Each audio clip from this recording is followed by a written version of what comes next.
अस्सलामुअलैकुम दोस्तों, welcome back to our new video. आज हम बात करेंगे क्या गल्फ कंट्रीज अब अमेरिका से दूर हो रही हैं? क्या डोनाल्ड ट्रंप और अरब लीडर्स के दरमियान ट्रस्ट खत्म हो चुका है?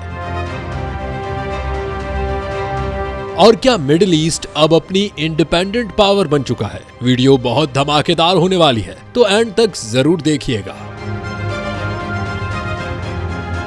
अमेरिका और गल्फ कंट्रीज का पुराना रिश्ता देखिए, अगर हम हिस्ट्री देखें तो अमेरिका और गल्फ कंट्रीज का रिलेशन सिर्फ दोस्ती नहीं था, बल्कि एक डील थी। अमेरिका देता था सिक्योरिटी, वेपन्स, मिलिट्री प्रोटेक्शन, और गल्फ कंट्रीज देती थी oil, investment, strategic support. Saudi Arabia, UAE, Qatar, ये सब अमेरिका के क्लोज अलाइज रहे। लेकिन फिर दुनिया बदलना शुरू हुई। चाइना इकोनॉमिक जायंट बन गया, रशिया ने मिडिल ईस्ट में इन्फ्लुएंस बढ़ाया, और अमेरिका की पॉलिसीज इनकंसिस्टेंट होती गई। स्पेशली डोनाल्ड ट्रंप के एरा में रिलेशन बहुत ड्रामेटिक हो गया। ट्रंप ओपनली गल्फ कंट्रीज से कहता था, हम तुम्हारी हिफाजत करते हैं वरना तुम 2 हफ्ते भी सरवाइव नहीं कर सकते। ये स्टेटमेंट्स अरब वर्ल्ड को बहुत बुरी लगती थी।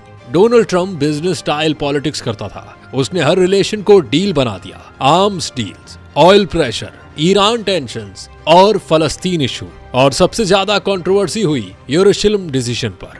ट्रंप ने यरूशलेम को इसराइल का कैपिटल रिकॉग्नाइज कर दिया। इस डिसीजन ने पूरे मुस्लिम वर्ल्ड में एंगर क्रिएट कर दिया। अरब अवाम को लगा अमेरिका ओपनली इसराइल की साइड ले रहा है। फिर अब्राहम अकॉर्ड्स आए, जहां कुछ गल्फ कंट्रीज ने इसराइल के साथ रिलेशंस नॉर्मलाइज किए, लेकिन पब्लिक लेवल पर बहुत रेजिस्टेंस था। आज भी बहुत लोग समझते हैं ये डिसीजन प्रेशर में लिए गए, और इसी वजह से आज सोशल मीडिया पर नैरेटिव्स चल रहे हैं कि अरब लीडर्स अब अमेरिका से तंग आ चुके हैं। क्या गल्फ कंट्रीज अमेरिका को गेट लॉस्ट कह रही हैं? अब सवाल यह है कि क्या गल्फ कंट्रीज अमेरिका को साइड करना चाहती हैं? डायरेक्टली पूछें तो शायद नहीं, लेकिन इनडायरेक्टली साइंस बहुत क्लियर है। For example, China meditation. Saudi Arabia और ईरान के रिलेशंस इंप्रूव करवाने में चाइना ने रोल प्ले किया। ये पहले इम्पॉसिबल लगता था। Example number 2, oil politics. OPEC decisions में गल्फ कंट्रीज ने कई बार अमेरिका की एक्सपेक्टेशंस इग्नोर की। उसके बाद for example BRICS expansion. Saudi Arabia और यूएई जैसे कंट्रीज ब्रिक्स में इंटरेस्ट दिखा रही हैं, यानी डॉलर डिपेंडेंसी कम करना, और ये अमेरिका के लिए एक वार्निंग साइन है। आज गल्फ कंट्रीज कह रही हैं, हम सिर्फ अमेरिका पर डिपेंडेंट नहीं रहना चाहते। यही मॉडर्न जियोपॉलिटिक्स है। ट्रंप की कमबैक और मिडिल ईस्ट का अफेयर।